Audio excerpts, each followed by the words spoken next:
Good day, ladies and gentlemen. Welcome to the show. Listen, I'm glad to have you guys here. Now, today is Thursday, June 13th, 2019. Now, what are the qualities of money? That's the first thing I'm going to talk about. What are the qualities of money? And also, I'm going to talk about what if those qualities of money were destroyed. And I'm also going to talk about how that would affect Bitcoin. You know, one of the biggest qualities of money is fungibility. Now, don't worry about Bitcoin. Bitcoin is absolutely fungible. Now, what fungibility basically is like if you take a $5 bill out of your pocket and your neighbor takes a $5 bill out of his pocket, both your $5 bill and his $5 bill is worth exactly the same. That's fungibility. Now, it's the same with Bitcoin. If you got 0.1 Bitcoin, somebody else has got 0.1 Bitcoin, you're not worried about trading because you know that your Bitcoin is worth the same as his Bitcoin. That's fungibility. We got countries like Venezuela. You see what happened when Venezuela went down. Now, Venezuela is actually quite a... not that it's a small country. It is a small country, but the impact on the financial system of Venezuela is rather small.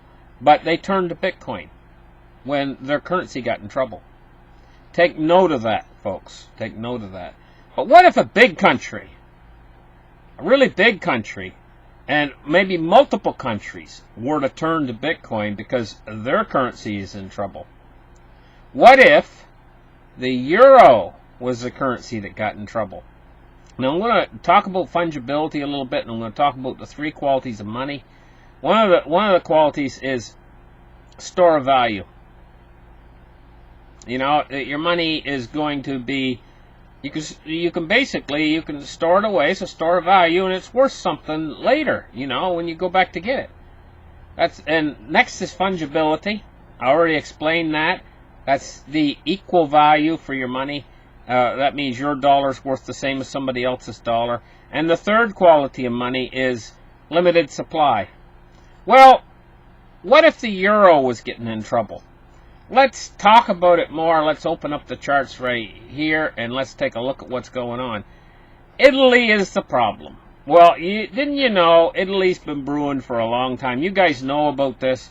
The Italian banking system's almost completely shot.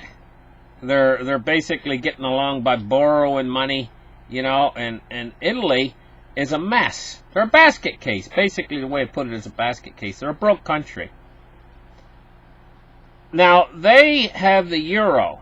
That's the primary currency they use in Italy. But I want to show you something about the Italian euros. Not all euros are exactly the same.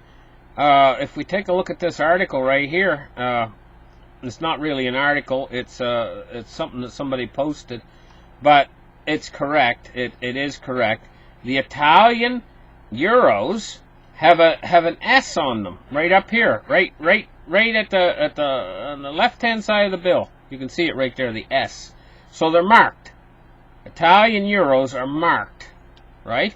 And that's fine because the euro right now is fungible. Right now, the euro is fungible. But what if the euro were to not be fungible?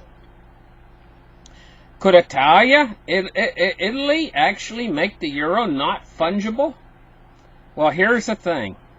Reading this article a little bit more, you find out the Italians are proposing to produce their own currency bills. And they're going to call these, it's a weird name, they're going to call them MiniBots. Okay, it's out there, the name MiniBots. But what they basically are is Italian treasury bonds.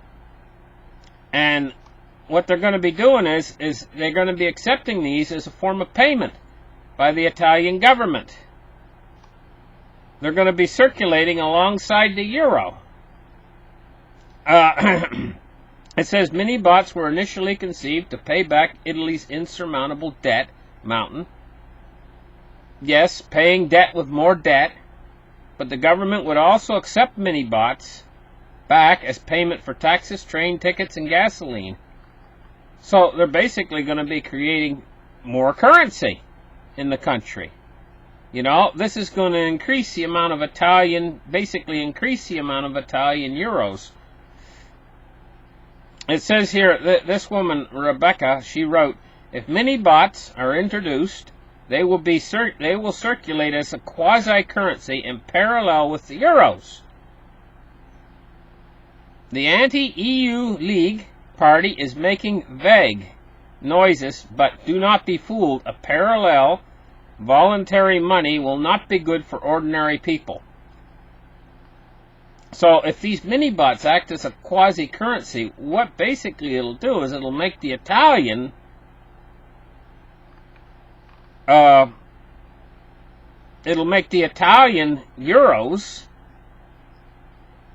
increasing the monetary supply of the Italian euros, will make the Italian euros worth less than the euros in these other countries. And at that point, we got a non-fungible euro. So with the three aspects of money coming together, fungibility, very important. Limited supply, very important. Store of value, very important. Let's analyze this. If the euro loses its fungibility, it's already lost its limited supply. There's no limit to how many euros that they can make. It loses fungibility too, because the Italian euros won't be worth as much as the euros from, and they're easily clearly identified with an S on them. This is a huge problem, and what this does is it says the argument for storing wealth in Bitcoin grows even stronger when you consider Italy's proposed tax on safety deposit holdings. If the Italian government goes ahead with this policy, expect depositors to shift their money into assets that are not beholden to geographical borders. Bitcoin may not be the right answer, but you know what? Bitcoin is right there and it's saying, accept me during this Italian crisis. It says, but they argue that some form of depoliticized money is in the future. We need a new, more equitable model for money and money production, but that money should be indefinitely politicized is, I think, truly an awful thing to contemplate. The analysis above only scratches the surface of the crisis in Italy and its impact on the monetary system. Italy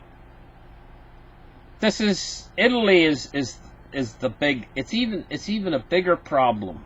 Actually, to tell you the truth, I know it's been brewing for a long time. They've been kicking Italy down the road, can of Italy down the road.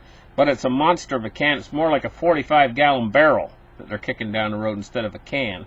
But they've been pushing this thing down the road with Italy. Italy is basically bankrupt. A few months ago, they were starting to go under. Their bonds were rising in price.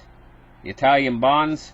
If the Italian bonds get too expensive, if they rise in price too much, I shouldn't say expensive, actually, when a bond rises in yields, that's actually a bond crashing. Because it works opposite, right? But if the Italian bonds, the yields rise too high, the Italian banks will not be able to fund themselves, and they're already bankrupt, and they're funding themselves by creating more Italian debt. Believe it or not, that's how the system's running in Italy right now. It's running because the Italian debt is being expanded by them creating more bonds and selling these worthless paper. Basically, it's worthless paper, but who's buying it? Well, the European Central Bank is buying it. They bought $41 billion worth not long ago of Italian debt, and this is what's keeping Italy running. Well, $40 billion will run Italy for about 3 or 4 months. That was a few months ago. So Italy's coming around again. You know, they're going to need more money, and the thing is it's like a money pit. Do you ever remember a movie years ago with Tom Hanks in it?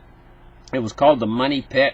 You know, he basically went in, and this house looked like a real nice fixer-upper and everything, looking at it from the front. But once he got working on it on the inside, he found out everything needed to be repaired, and the repairs were going to be more expensive than if he had built the house from scratch. Well, that's the way with Italy. Italy's like that. It's a money pit. The more money you pour into it, the more money it's going to soak up. And what basically do you do with Italy except pour money in and hope things are going to get better down the road? They keep, with Italy, what they keep doing is they keep looking out into the future and saying that, with a very optimistic viewpoint, that the Italian economy is going to improve next year, and they even write it into their schedule how the economy will be improving in the next year or the next year or the next year. Meanwhile, what's really happening in the real world is the Italian economy is sliding downhill every year. We're heading for a huge Italy crisis, and I'm going to tell you now, this is just my opinion only, but I think